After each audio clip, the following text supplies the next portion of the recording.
ጦርነቱ በጧቱ መጀመሩን ተከትሎ አስቸኳይ ስብሰባዎች እየተደረጉ ናቸው። መከላከያ ጦር በኤርትራ አቅጣጫ ከባድ የጦር መሳሪያ ጥቃቶች በኦም ሀጀር እያካሄደ ነው። እስከ 9 ሰዓት የቆየው ጦርነቱ በሁሉም ግንባር ያለው ወታደር በተለያዩ አቅጣጫ እንዲዘምትም አድርጓል። በዛሬው በቆየው ጦርነት በሸረሪና የነበረው መረጃ እንዲሁም በዛሬው ሚኒስትር ጌታቸው ረዳ የሰጡ ማስጠንቀቂያ እንመለከታለን። ቻናላችን ላይክ፣ ሼር፣ ሰብስክራይብ በማድረግ ይጀምሩ። በኢትዮጵያ በኩል በወልቃይት ጸገዴ ዞን ቃፍታ ሁመራ ወረዳ ስር በሚገኘው ሸረሪና በረከት በተባሉ የድንበር ቀጠናዎች በዛሬው ዕለት ማለዳ ከባድ የተኩስ ልውውጥ መከሰቱን ተከትሎ ግጭቱ ከተነሳው ከሱዳን ድንበር በኩል አካባቢውን በኃይል ለመቆጣጠር የተደረገው ጥረት የከፋ ጉዳት መድረሱ ታውቋል።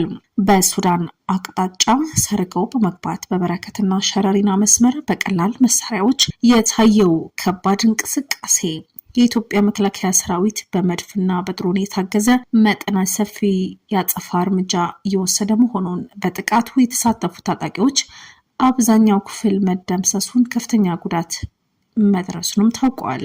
ከሁመራ ወደ በረከትና ሸረሪና አቅጣጫ በተደረገው የከባድ መሳሪያ ተኩስ ምክንያት በሁመራ ከተማ ያሉ መኖሪያ ቤቶች ድረስም መንቀጥቀጣቸው ነዋሪዎች ይገልጻሉ።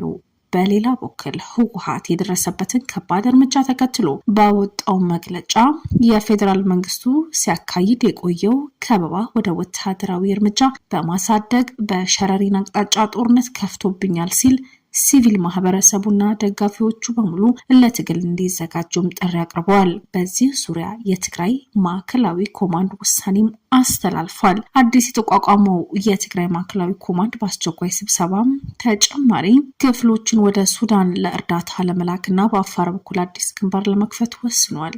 በሌላ ደግሞ በተንቤን በሚገኘው አግበ ማሰልጠኛ ማዕከል 8 ታንኮች በመጠቀም የሜካናይዝድ ዝግጁነት ስልጠና እየወሰደ ነው። እንዲሁም ጸረ አውሮፕላን መሳሪያዎች እየተከሉ ሲሆኑ ወታደራዊ ዘመቻዎች ቀጥለዋል። በዛሬው ዋለው የሸረሪና ጦርነት ተከትሎ ከባድ ተቃውሞ የተሰማ ሲሆን የቀድሞ የትግራይ ክልል ጊዜያዊ አስተዳደር ፕሬዝዳንት እንዲሁም በአሁኑ ወቅት የጠቅላይ ሚኒስትሩ አብይ አህመድ አማካሪ ሆነው ጌታቸው ረዳ የትግራይ ሰራዊት አመራሮች አባላት በጥቂት የህወሓት ፖለቲከኞች ተገፈው ክልሉን ዳግም ወደ እልቂት ለመክተት እንዲቆጠቡ አሳስበዋል።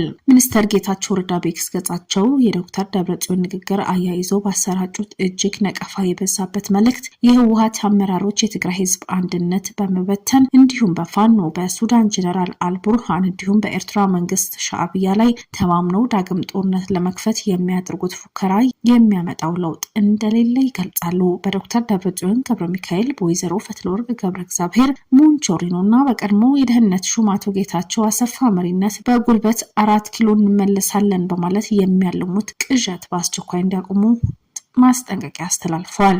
ከፌዴራል መንግስቱ ጋር በቅርበት እየሰሩ የሚገኙት አቶ ጌታቸው ረዳ የትግራይ ሰራዊት ከምንም በላይ የህዝቡን ደህንነት እንዲያስቀድም ጥሪ ያቀረቡ ናቸው። የሰራዊት ዋነኛ ትኩረት የትግራይ ህዝብ ሰላምና ህልውና እንጂ በጣት የሚቆጠሩ ወንጀለኞች ህልውና ሊሆን የማይገባው አጽንኦት ሰጥተዋል። አቅም እያለ የህዝቡን የህልውና ጥያቄ መመለስ የሚቻለው በሰላማዊ መንገድ ብቻ መሆኑ በማስገንዘብ ሰራዊቱ በህይወቱ በአካሉ ላይ እየቆመረበት ያለው ኃይል ይበቃል ሌላው እንደሚገባ አሳስበዋል። በስተመጨረሻ በሐወልቲ የህወሓት ጽሕፈት ቤት የመሸገው የብጥብጥ ቡድን ሲሉ የጠራቸው እነዚህ አካላት በፍከራና በውጭ ኃይሎች ድጋፍ ላይ በመተማመን የዲፕሎማሲ በሮች ከዘጉ በኋላ አሁን መሬት ላይ ያለው እውነት ሊከብዳቸው ዓለም ይድረስልኝ እያሉ መጮኻቸው ማመዛዘን የጎደለው የፖለቲካ ኪሳራ መሆኑ በአጽንኦትም ተችተዋል። እንዲሁም በተጨማሪ በትግራይ ሸረሪና አቅጣጫ በኢትዮጵያ መከላከያ ሰራዊትና በትግራይ ኃይሎች መካከል አዲስ የትጥቅ ግጭት መቀስቀሱን የሰላምና የግጭት ጥናት ተመራማሪ ፕሮፌሰር